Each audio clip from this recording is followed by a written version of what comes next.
Hello everyone. Today we are going to learn about cerebral sulci and gyri.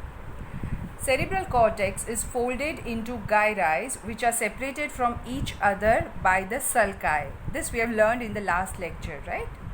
This pattern increases the surface area of the cortex.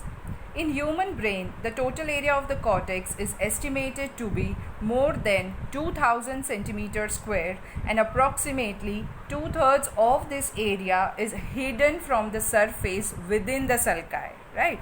For example, here you can see this is the part of the gyri they have shown, and in the middle this is the sulci, right? So there are so many such sulci, right, which have the hidden parts of the brain which are not seen onto the surface of the brain. The pattern of folding of the cortex is not entirely haphazard. It is largely determined by the differential growth of the specific functional areas of the cortex, because many of the sulci bear a definite topographical relation to these areas. A few types of the sulci we are going to learn. First, according to the function, they are categorized into three types. You can see here the limiting sulcus, axial sulcus and operculated sulcus, right? Limiting sulcus, it separates at its floor two areas. You can see the two different designs are shown, right? So into the floor only it is separating two different areas which are different functionally and structurally.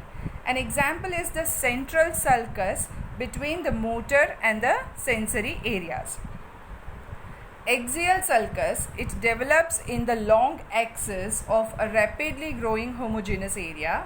An example is the post-calcarine sulcus in the long axis of the striate area. And the third one is the operculated sulcus. It separates by its lips two areas, right? You can see there is one area here, and this is a totally different area, right? So this operculated sulcus separates by its lips the two areas and contains a third area in the wall of the sulcus. An example is the lunate sulcus, right? Just remember the names of the examples right now. We are going to learn all the sulcus in detail in next few minutes, okay? So this was the different types of the sulci according to the function. Then we also have, according to the formation, we have two types of the sulci. One is the primary sulcus that is formed before the birth, and another is secondary sulcus that is produced by the factors other than the exuberant growth in the adjoining areas of the cortex. For example, the lateral and the parieto-occipital sulcus. According to the depth also, they may be of two types, complete and incomplete sulcus. Complete sulcus is very deep so as to cause elevation in the walls of the lateral ventricle. Examples are the collateral and the calcarine sulci. And incomplete sulci are superficially situated and are not very deep. For example, the precentral sulcus.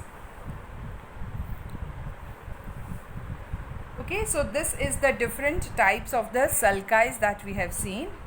Next topic is sulci and gyri on the superolateral surface. Okay, now we are going to learn in detail about all the sulci and the gyri that are present on the different surfaces of the cerebrum that we have seen last time.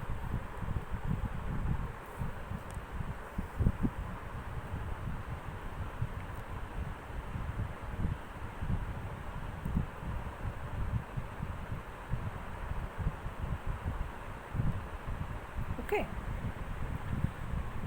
Now last time two important sulci that we have seen on the superolateral surface was one, the central sulcus, right, that we have learned about, and another was this lateral sulcus, right? We will just repeat it once again. The central sulcus begins at the superomedial border, right, here you can see, of the hemisphere, a little behind the midpoint between the frontal and the occipital poles. It runs on the superolateral surface obliquely downwards and forwards, right, and ends a little above the posterior ramus of the lateral sulcus. Okay, so that is about the central sulcus. This we have seen. Another is this, the posterior ramus of the lateral sulcus, right? Now last time we have seen the diagram of the lateral sulcus, that it begins on the inferior surface actually, and it separates the orbital and the tentorial parts of the inferior surface, right? This you can see here. Yes, in this diagram you can see here the stem of the lateral sulcus is shown here, right? Now this stem, it is separating the orbital part from the tentorial part. Okay, so this again, it is extending, when this lateral sulcus is extending on the superolateral surface, again it is dividing into 3 ramus that we have seen last time also, right? We have seen this anterior ramus, or also called as the anterior horizontal ramus, ascending ramus, and the posterior ramus of the lateral sulcus. So laterally this sulcus, it reaches the superolateral surface, right? And it is dividing into anterior, ascending, and the posterior branches. The largest of this is the posterior ramus of the lateral sulcus that passes backwards and slightly upwards over the superolateral surface.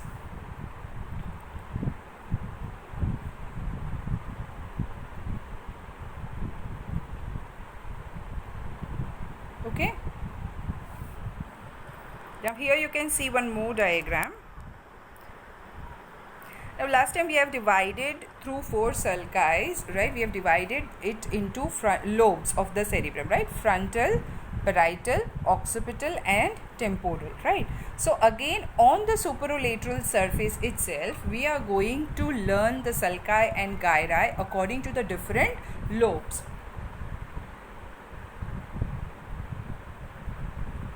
Now we have seen the central sulcus, right?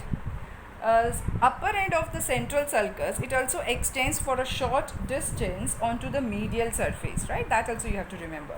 And the lateral sulcus, as we have seen, begins on the inferior surface, right? The posterior end of this ramus turns upwards into the temporal lobe, right? You can see it is going up into the temporal lobe, right? And other rami of the lateral sulcus are the anterior horizontal and the anterior ascending rami, extend into the lower part of the frontal lobe, right? Here, anterior, horizontal, and anterior ascending, and this is the posterior. Now the frontal lobe, we will see first the frontal lobe. It is further divided by following sulci. First is the precentral sulcus, right? You can see this is the precentral sulcus, right? You can see the original diagram also.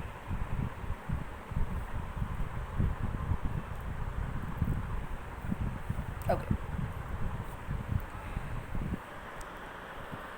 Now in this diagram, it is clear that in front of the central sulcus, right here, in front of the central sulcus, on the frontal lobe, you will find here is the precentral sulcus, right? This is the precentral sulcus. It runs parallel to the central sulcus, a little in front of it.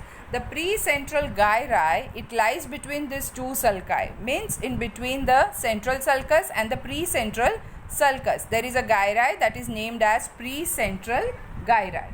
Okay.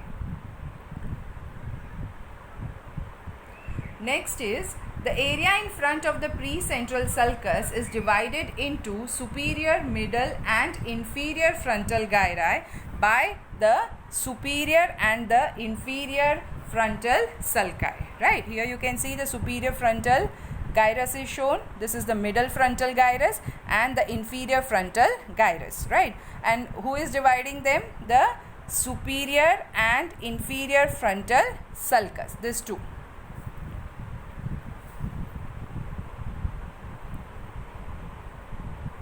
In this diagram also you can see, right? You can see the inferior frontal sulcus, they have shown here, right? And the superior frontal sulcus, right? So superior, middle, and inferior frontal gyri.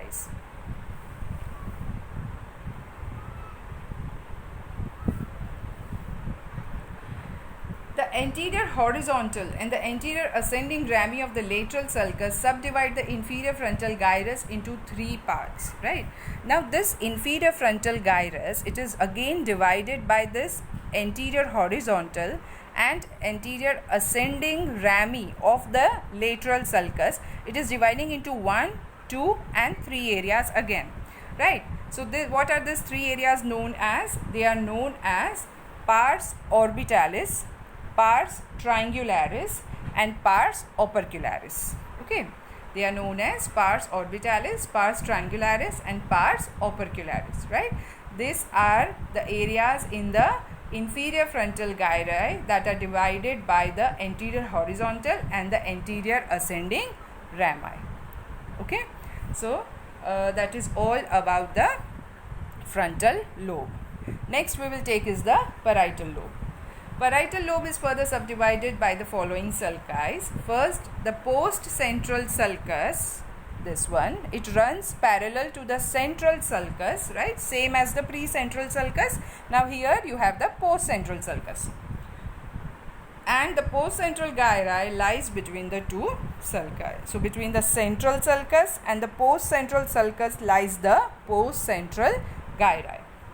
The area behind the post-central gyrus is divided into the superior parietal lobule and inferior parietal lobule, that is separated by the intraparietal sulcus. Okay, so area again behind the post-central gyri, you can see there is an intraparietal sulcus that is dividing this area into the superior parietal lobule and inferior parietal lobule. The inferior parietal lobule is invaded by the upturned ends of the posterior ramus of the lateral sulcus and of the superior and the inferior temporal sulci, right? Now this is the superior and the inferior temporal sulci and this is the posterior ramus of the lateral sulcus. They are invading this inferior parietal lobule, as you can see, right? And it is dividing that area again into three parts: anterior, middle and posterior. Okay, now this anterior part is called as the supramarginal gyrus and the middle part is known as the angular gyrus. You can see better in this diagram, right? See,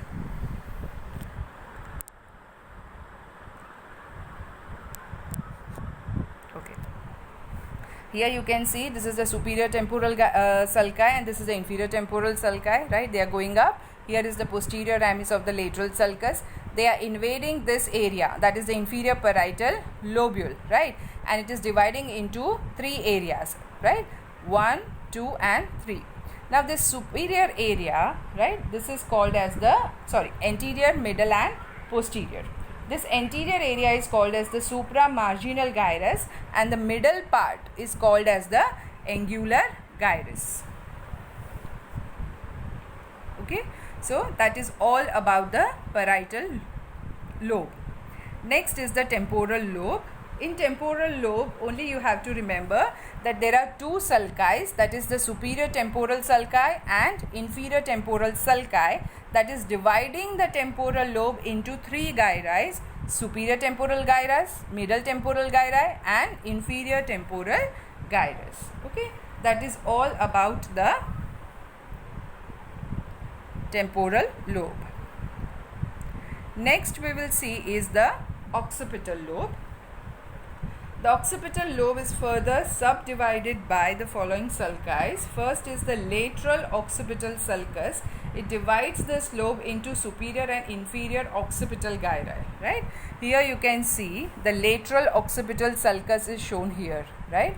This is dividing into superior occipital gyrus and inferior occipital gyrus. The lunate sulcus separates this gyri from the occipital pole, right? This is the lunate sulcus that is separating all these gyri from the occipital pole. The area around the parieto-occipital sulcus is called as the arcuus parieto-occipitalis and it is separated from the superior occipital gyrus by the transverse occipital sulcus, right? Here this area. around the parieto-occipital sulcus, right, that we have seen in the differentiation of the lobes, right. So that parieto-occipital sulcus, near to that one area is present, that is called as the arcuus parieto-occipitalis. And what separates it from the superior occipital gyrus? Transverse occipital sulcus, right, that is not shown in the diagram. Okay, so this is all about the occipital lobe, and this is all about the 4 lobes we have seen: frontal, parietal, temporal and occipital lobes, only on the superolateral surface of the cerebrum, right. So that is all for today.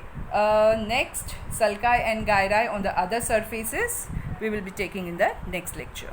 Bye for now.